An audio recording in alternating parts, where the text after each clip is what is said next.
Olá, seja muito bem-vindo a mais uma edição do Revista de Sábado. Este é o 12º episódio desse conteúdo que reúne notícias, análises, números sobre a televisão, sobre o digital, sobre o audiovisual brasileiro. Este é mais um conteúdo do No Play News, o canal do Vanucci aqui no YouTube. Vamos aos destaques desta edição. Força de Mulher conquista público em sua primeira semana. Será que conquistou mesmo o brasileiro? A Caverna Encantada conseguiu atrair a garotada e os adultos? Vamos fazer um balanço dos primeiros capítulos. A novela do SBT ganhará reprise em São Paulo na faixa das 6h30 da tarde para jogar público para o SBT Brasil. Será que isso vale? Saia Justa estreia na próxima quarta-feira. Confira as novidades. Hoje tem os erros nas novelas, aquelas gafes que alguém deixou passar. Jogos Olímpicos garantem bons índices na TV Globo. Estes e outros assuntos você confere a partir de agora, aqui na Revista de Sábado. Nesta semana, as atenções estavam voltadas para duas estreias da dramaturgia. De um lado, Força de Mulher, trama turca que a Record colocou em seu horário nobre. Do outro, A Caverna Encantada. Mais um texto de Iris Abravanel com forte apelo junto ao público infanto-juvenil. As duas entraram no ar na mesma noite com pouca diferença de horário e trazem algumas reflexões. Força de Mulher estreou na segunda-feira com 4,8 pontos e garantiu a vice-liderança. Entretanto, sua média ficou abaixo de outras tramas da Record, comparando estreias com estreias. Mas na noite seguinte, apresentou um crescimento e fechou o capítulo da terça-feira com 5,2 pontos. Na quarta foi para 6,3 de média e na quinta ficou em 5 pontos. Uma oscilação natural da primeira semana aí de uma exibição de novela, mas com crescimento. Houve sim a entrada de público e isso a gente sente na conversa com as pessoas. Eu ouvi de muita gente, né? Que bastou assistir um capítulo ou um trecho de capítulo, né? Por curiosidade, que a história prendeu. Força de uma Mulher tem uma trama forte, né? E, claro, né, com muitos elementos ali marcantes do folhetim, uma aposta na entrega aos poucos de muitos detalhes, isso vai prendendo o telespectador, e mais, uma protagonista sofredora. E isso deve funcionar. Vamos acompanhar o desempenho da novela agora na sua segunda semana. No canal do vanucci.com.br, a gente durante os próximos dias acompanha essa audiência, acompanha tanto de Força de Mulher quanto da Caverna Encantada.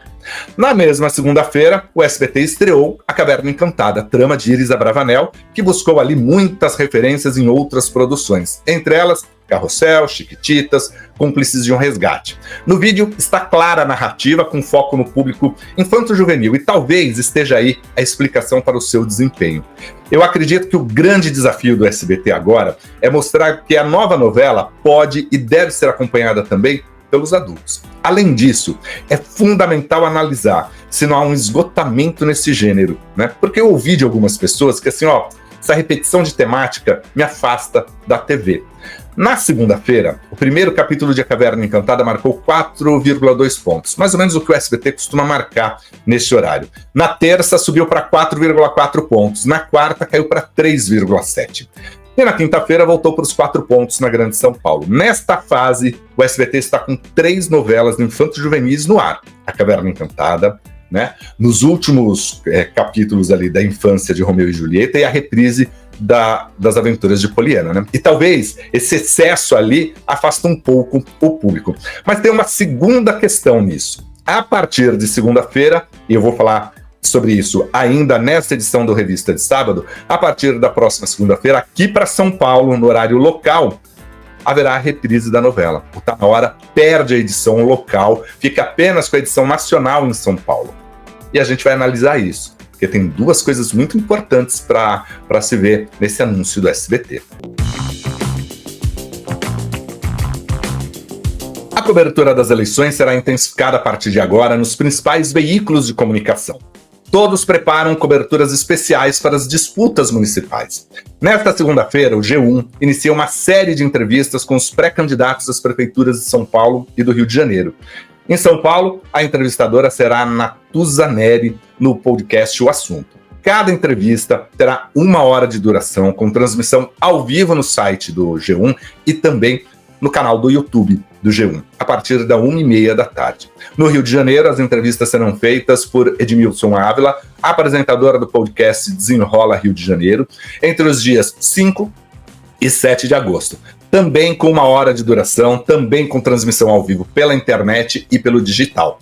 Né? Foram convidados os pré-candidatos com 5% ou mais de intenção de voto e que ficaram entre os 5 primeiros colocados na última pesquisa Quest, divulgada na semana que antecede essas entrevistas.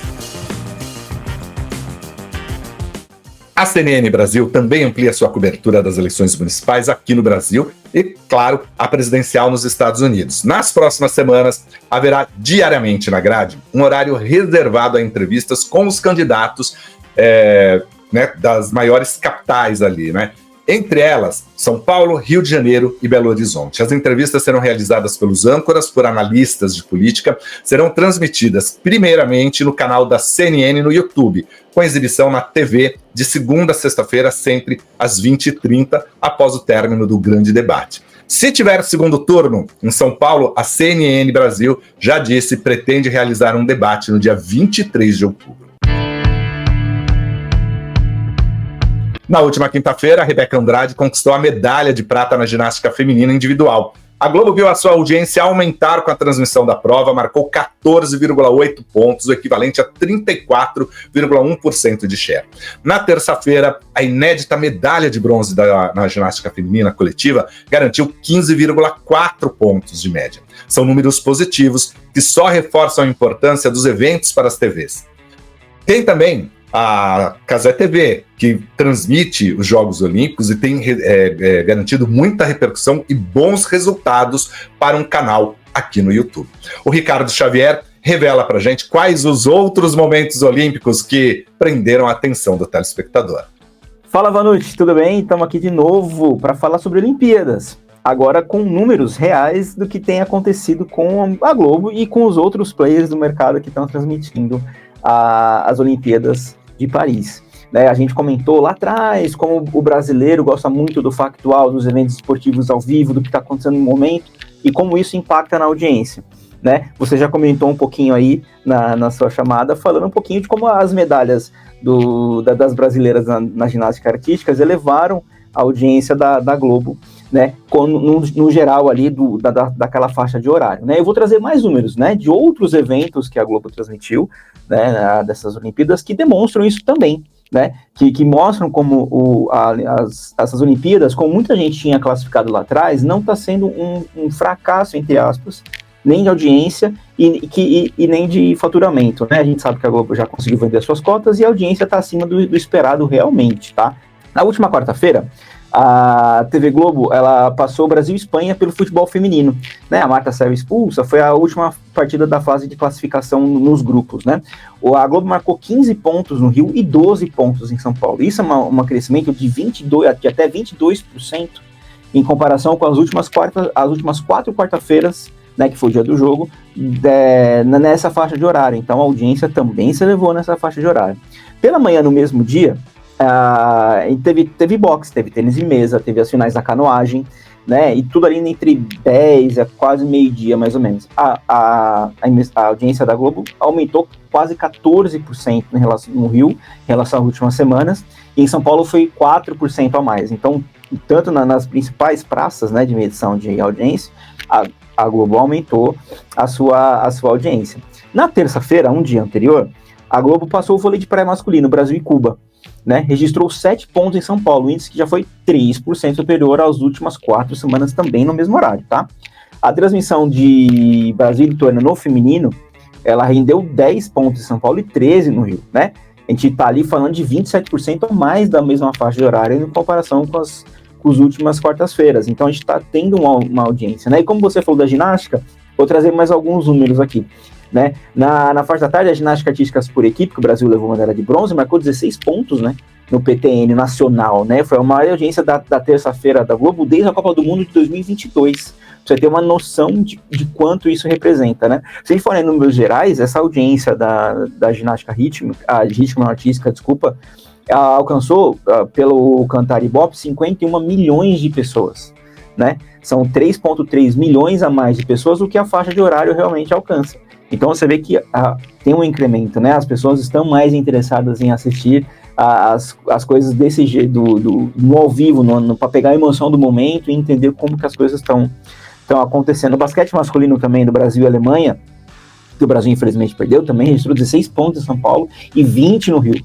40% e 50% acima da faixa de horário. Também é uma baita audiência para a Globo. O Globo está realmente comemorando esses números de alguns eventos e de algumas modalidades esportivas, né? E não foi só a Globo, não. Se a gente olhar para o Sport TV, a terça-feira foi a melhor audiência que o Sport TV teve. Ela teve um crescimento de 34% em relação às médias dos 4 primeiros dias do evento. Então, a Sport TV também no canal fechado, com seus 4 canais, né, de transmissão, também estão subindo a audiência, estão acima do esperado e de tudo que vinha trazendo.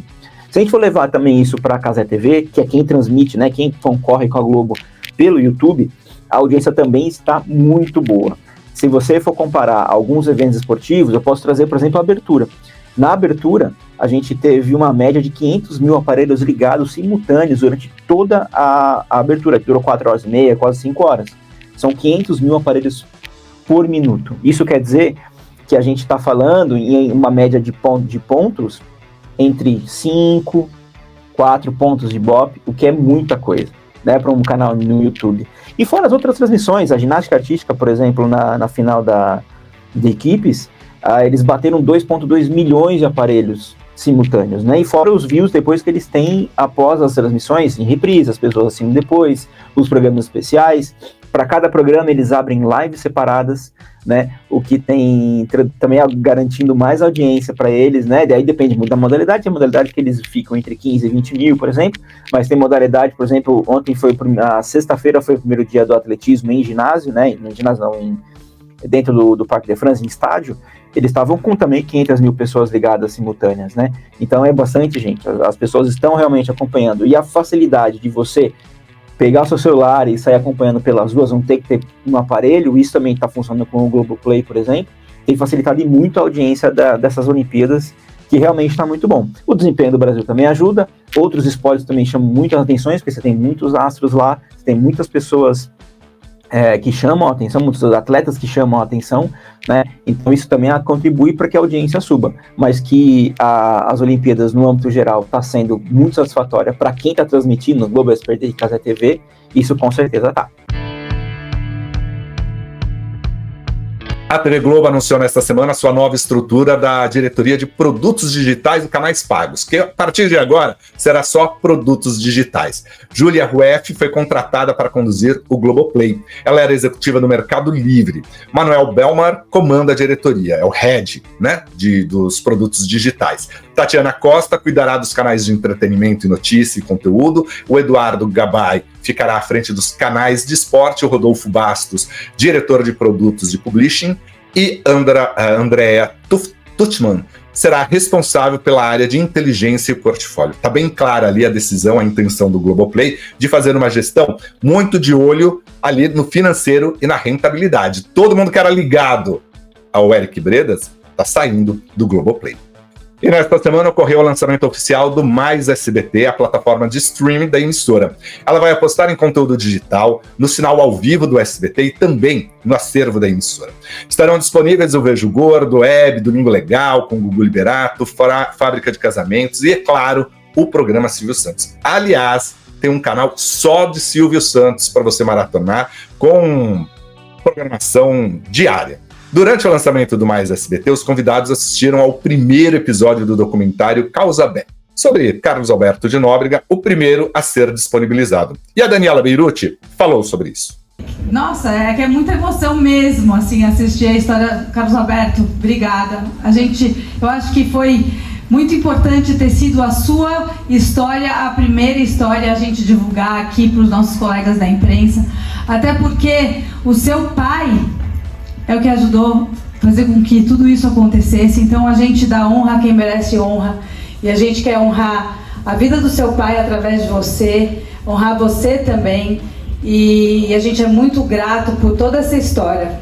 Então, eu queria falar isso. Queria também falar que... agradecer. Falar que tem muito mais que esse é o primeiro de muitas emoções que vão vir aí no Mais SBT. No Mais SBT, o público terá 2 opções para consumir conteúdo. Canais específicos lineares, tipo um exclusivo só para novelas, e sob demanda. A Carol Gasal, diretora de conteúdo multiplataforma do SBT, ressaltou que a emissora negocia os direitos de alguns títulos clássicos já exibidos no SBT. A gente vai trazer novelas que os brasileiros adoram. A gente tem feito esse trabalho. Nós temos um canal Fest. Eu não consegui citar todos os canais, mas a gente tem um canal chamado Mais Novelas. E a gente vai trazer a Pícara Sonhadora, a Pequena Travessa, Cristal, Os Ricos também. Já não era pra falar, falei. A gente vai trazer as nossas novelas que fizemos em parceria com a Televisa. A gente vai sim, algumas que são mais antigas e que a gente ainda não tem todos os direitos, a gente não vai exibir sem que isso esteja tudo organizado, né? Porque a gente tem esse cuidado. Mas a gente sabe que essas novelas todas fazem parte do legado do SBT. O Mais SBT é uma plataforma de streaming 100% gratuita para o público. Estará disponível no dia 18 de agosto em celulares, computadores, tablets, TVs conectadas, principalmente das marcas Samsung e LG, e espelhamento de tela via Chromecast e Google TV, e os aparelhos com sistema operacional Android TV. A nova temporada do Saia Justa estreia quarta-feira no GNT. O programa ocupa a faixa das 10h30 da noite. Esta é a 22ª temporada do programa. O primeiro episódio estará liberado também no Globoplay para não assinantes em transmissão ao vivo. A Eliana assume o comando do Saia Justa e terá ao lado Rita Batista, Tati Machado e Bela Gil. A aposta do GNT é em leveza, descontração e prazer para o público feminino, sem deixar de lado as conversas relevantes e inspiradoras, pelo menos isso foi o que elas falaram na coletiva de lançamento, né, que reuniu ali a imprensa para contar as novidades do Saia Justa. O cenário foi repaginado, o programa ganhou novos quadros e na pauta estarão temas, né, que já são discutidos em outros programas do GNT, que já são discutidos, já foram discutidos inclusive no Saia Justa, né? Relacionamento, maternidade, saúde mental, trabalho, autoestima, os desafios do dia a dia das mulheres. A Eliana terá um quadro fixo no Fantástico, com uma prévia do papo que estará no programa. Ela vai conversar sempre com uma personalidade sobre o tema que será debatido no sofá da semana. E aí, as meninas, né, as companheiras dela no programa, elas participam deste quadro no Fantástico, mandando pergunta para o convidado. Hora da gente conferir aqui na revista de sábado as boas dicas de séries para a gente maratonar. A Ana Giardini traz uma produção que concorre ao Emmy. Confira. Fala, Vanucci! Fala, pessoal! Vamos para nossa dica de séries do streaming para esse final de semana? Muito bem, a dica que eu vou dar hoje, gente, é de uma série chamada Shogun, a gloriosa saga para o Japão. É uma série da Disney Plus, tem 8 episódios, primeira temporada lançada, e logo de cara ela já sai com 4 indicações ao Emmy, incluindo melhor série dramática. É uma série bem dinâmica, que traz um pouco de história, cultura e aventura. Ela se passa em 1600, quando os portugueses começaram a chegar no Japão para fazer as intermediações de trocas de mercadoria, levar o catolicismo para outros continentes.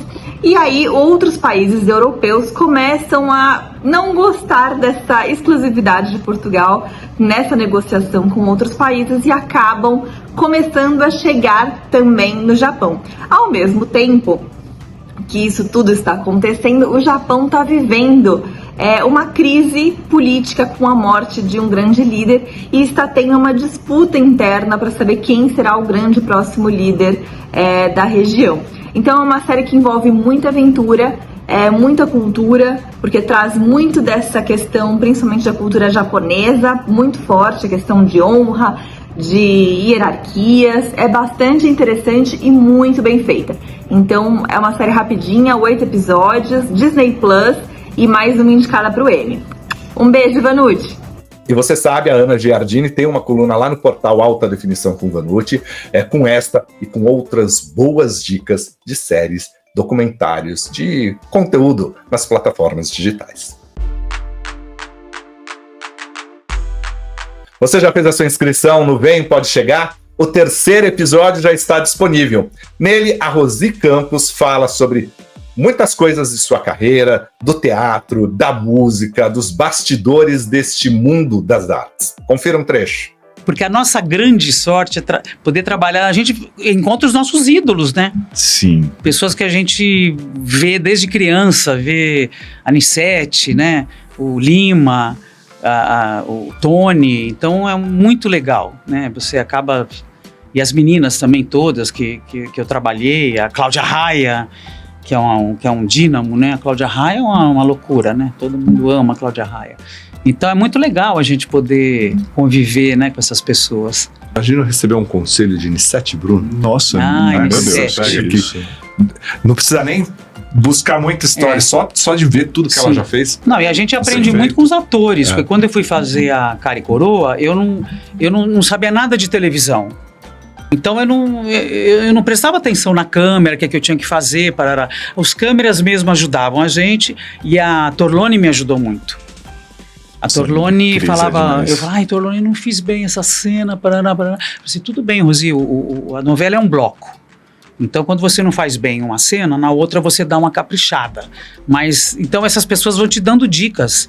Dica de luz, dica de tudo, né? Eu falava com o celular, eu falei, celular, você não olha pra mim, porque é aquela coisa de teatro, né? Ai, ele tá aqui, eu tô aqui. Ele tá aqui, eu tô aqui. Eu falei, não, Rosi, não é assim, televisão. Tem uma câmera aqui no meio, pega nós dois, uma pega aqui, outra te pega ali. Se a gente ficar assim, a gente tá dando só o perfil.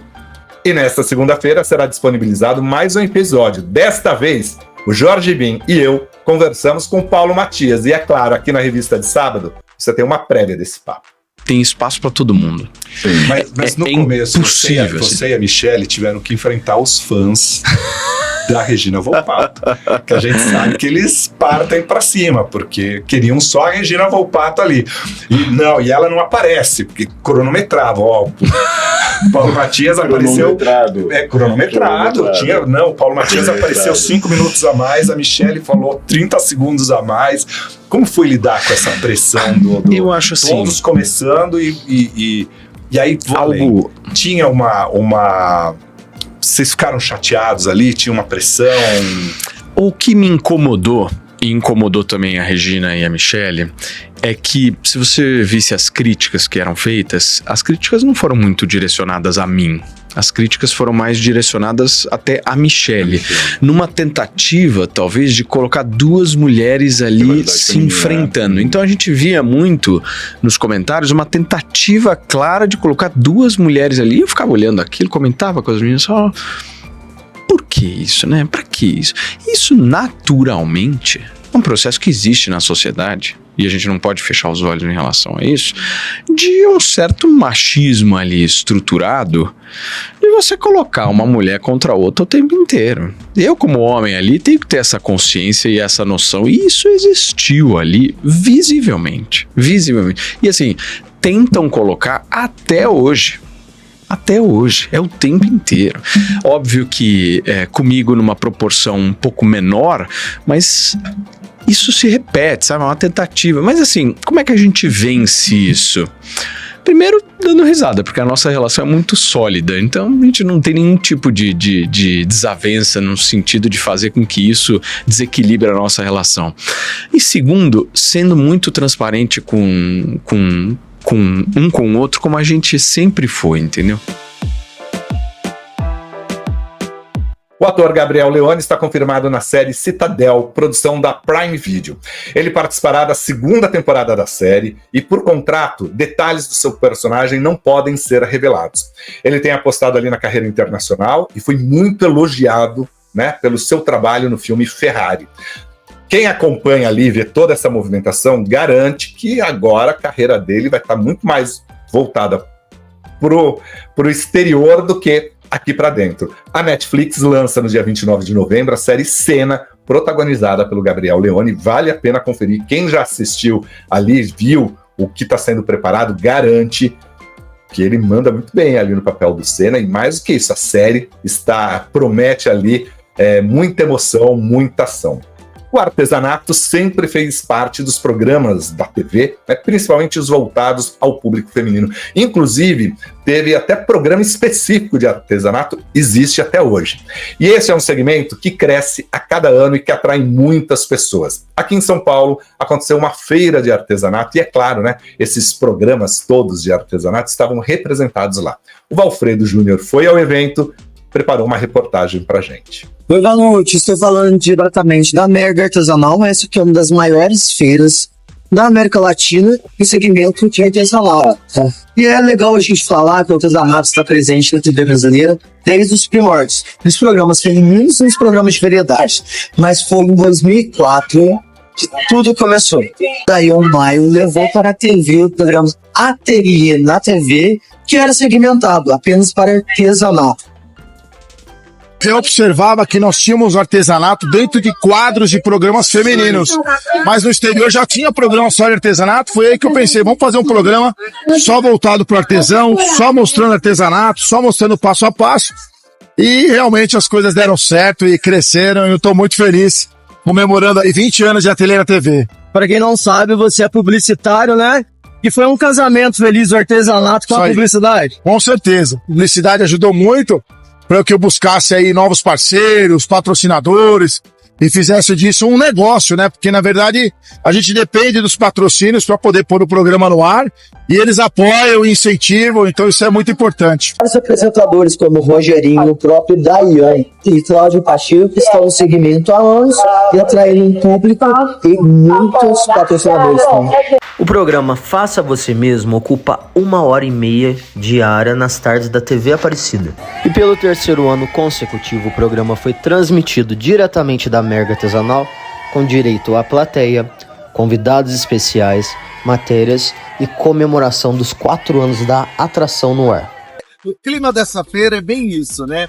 É bagunça, é alegria, é esse contato com as pessoas, essa troca de energia que é fantástica, viu? E a gente tá muito feliz, porque a cada ano a gente sente a nossa audiência crescendo, o público, o nosso programa é segmentado do artesanato, então o nosso público está aqui, quem gosta de artesanato está aqui. Então é a chance que a gente tem de agradecer pela audiência e também compartilhar com as pessoas essa troca, né? Porque elas falam, eu gosto de ver isso, eu gosto de ver aquilo, então isso nos ajuda muito a direcionar o nosso programa. Por isso que é importante a gente estar aqui também. Os programas femininos sempre foram um braço direito do artesanato na TV, revelando e popularizando artesãos, além de ensinar formas de rentabilidade para suas telespectadoras. Em 1990, a partir de uma desistência de uma participante e, na ocasião, assessor de imprensa Marcelo Dargan participou do Mulheres em Desfile, e a partir daí despontou na TV. Em 1993, ele foi o primeiro artesão a participar do Note a Note na TV Record com Ana Maria Braga. O programa estava recém-começado, ele era num estúdio pequenininho, e aí a Ana me agradeceu muito por ter sido a primeira pessoa a ir lá falar de artesanato, porque a gente estava no artesanato. Que as pessoas convidadas não iam.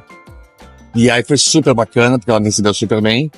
E aí eu comecei a participar, comecei a fazer uma revista dela chamada Utilíssima. Sim. E aí, quando ela foi pra Globo, eu fui junto com ela pra Globo.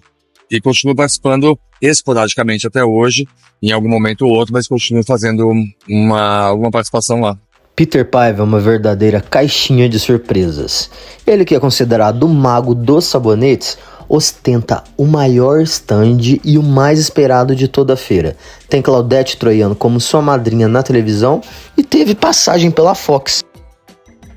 Passei por um casting que eram milhares de pessoas, e aí eu fiz, aí eu sentei lá e comecei a falar tudo, aí daqui a pouco vi um bochicho, me levaram para outro estúdio, fiz três entrevistas lá, e aí testes, e eu passei nos 3, para 3 programas, que era com a Elô Pinheiro, que era de bem-estar, com outro e com outro, meu Deus do céu.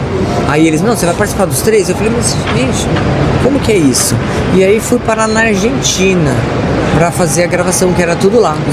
Eram lá, isso mesmo. Ficávamos quase 60 dias lá gravando, era incrível, a maior e melhor experiência. Chegava lá, era muito profissional, ficava o dia inteiro dentro de lugar, sendo muito bem tratado e fazendo arte todo dia, com um nível de gravação de tudo que eu amo.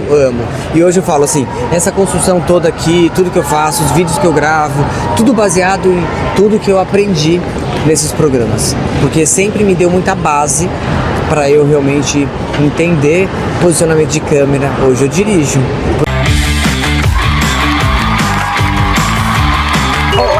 Pra quem me conhece, eu sou Jorge Bin e esse é meu quadro aqui na Revista de Sábado. Que as nossas novelas têm uma produção de milhões, isso não é segredo pra ninguém, né? Mas mesmo com tanto cuidado e gente em cima, é inevitável passar aí uma coisinha ou outra. E cá pra nós, são só alguns detalhes aí que passam até mesmo desapercebidos. E foi o que aconteceu recentemente em Família é Tudo. Essa comida de bola é tudo. Não, esse troféu... Errou! Vai pra Família é Tudo. O estagiário Guto tava numa conversa com o Chicão. E papo vai, papo vem, que os óculos do nerdão mais querido da novela aparece e reaparece numa rápida mudança de enquadramento da cena. Eita, Lelê! Seguimos em Família é Tudo. E tem Guto de novo. Calma! Nessa cena, o playboy pega o estagiário pelo colarinho e o arremessa em cima de uma mesa. Não, pera. O ator Daniel Rangel tava usando um cardigan azulado, enquanto o dublê de seu personagem, que foi arremessado, um cinza. Curtiu? Então corre pro meu canal que eu fiz uma listinha com 8 momentos falha nossa pra video show nenhum botar defeito. E galera aqui da Revista de Sábado, até o próximo programa. Obrigado, boa noite. Beijo meu. Play desta semana vai para a transmissão da conquista da medalha de bronze na ginástica feminina em grupo e de prata de Rebeca Andrade. A disputa prendeu o telespectador e a emoção tomou conta do Luiz Roberto, do Diego Hipólito e da Daiane de Souza. E tem que ser assim mesmo, né? Tem que ser verdadeiro, natural, deixar a emoção extravasar. Chega daquela TV totalmente engessada. O stop dessa semana vai para as especulações de perfis e sites para o estado de saúde de Silvio Santos. Atrás de cliques, exageram nas palavras e aumentaram a internação para exames, né?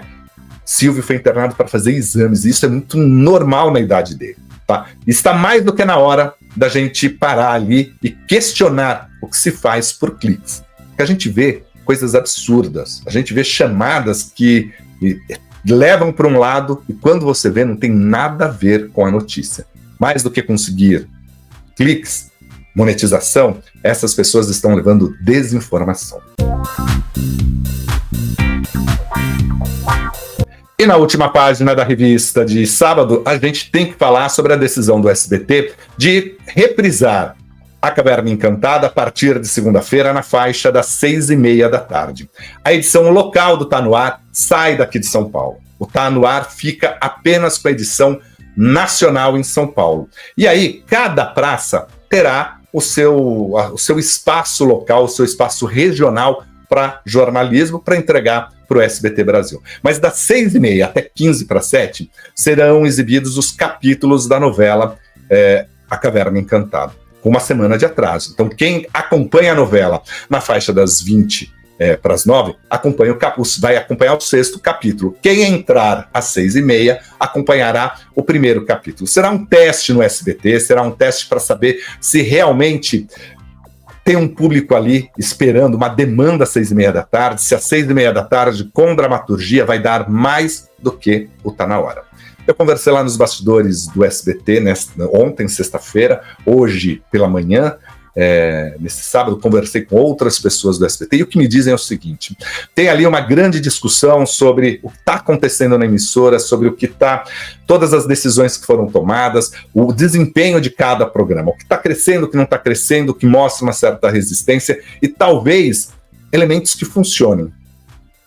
Tradicionalmente, o final da tarde, início da noite, no SBT, ele era marcado a esse período, essa faixa, por novelas mexicanas, né? Houve uma aposta de tirar essas novelas dali, puxar para o início da tarde, para depois você ter 2 programas ao vivo. O Fofocalizando, que ganhou mais espaço, ganhou mais janela comercial, porque tem oscilado ali entre 3 e pouquinho de audiência, de vez em quando cai para 2,5, mas está lá, mantém a audiência, né? Mantém pelo menos o interesse comercial. E o Tá Na Hora que não consegue ter fôlego para jogar para o SBT Brasil. Funciona na rede, mas não funciona a edição local em São Paulo. Será um teste. Ainda perguntei, mas essa novela vai até o final? São só alguns capítulos? E aí fica aquele suspense. Porque lembro que, assim, é um teste, Vanucci. A gente vai testar. Tomara que esse teste vá até o final da história, né? Porque se você começa a oferecer um produto às 6:30 da tarde, né, para um público que não está assistindo lá perto das 9 horas da noite, e você interrompe isso, você gera novamente uma frustração. E a gente já viu isso acontecer no SBT. E talvez não seja esta a proposta de Daniela Beirute e da sua diretoria. Agora, o fato, isto é fato apurado, conversado entre ontem e hoje, falam justamente desta dificuldade de se chegar a um ponto comum, né, do que deve ser essa grade. Na hora que você coloca uma novela às 6:30 da tarde, queira ou não queira, você dá um passinho para trás dentro de um projeto maior, que era apostar cada vez mais no ao vivo, numa programação que leve o telespectador lá do início, né, do final da madrugada, início da manhã, até o SBT Brasil. E talvez isso não esteja acontecendo. Na última semana a gente viu que o Chega Mais subiu a audiência, conseguiu melhorar, conseguiu trazer outras pautas.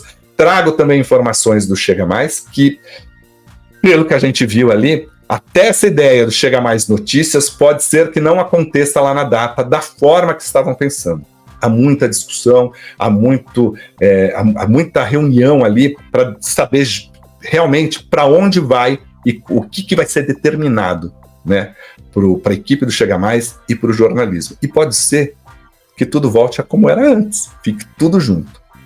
Mas são muitas discussões lá. E os próximos dias prometem, e é claro, aqui no canal do Vanucci você acompanha todos os dias, de segunda a sexta-feira, às 9 horas da manhã, na coluna do Vanucci, as últimas notícias, e eu vou trazer sempre esses bastidores para vocês. Tem também a edição da noite, às 7 horas da noite, tem ao vivo, né, segunda, terça, quinta e sexta, e temos também a Super Live às quartas-feiras. Fora isso, você tem o Papo de Novela, você tem entrevistas, você tem a TV Culinária, você tem muito conteúdo aqui no canal do Vanucci.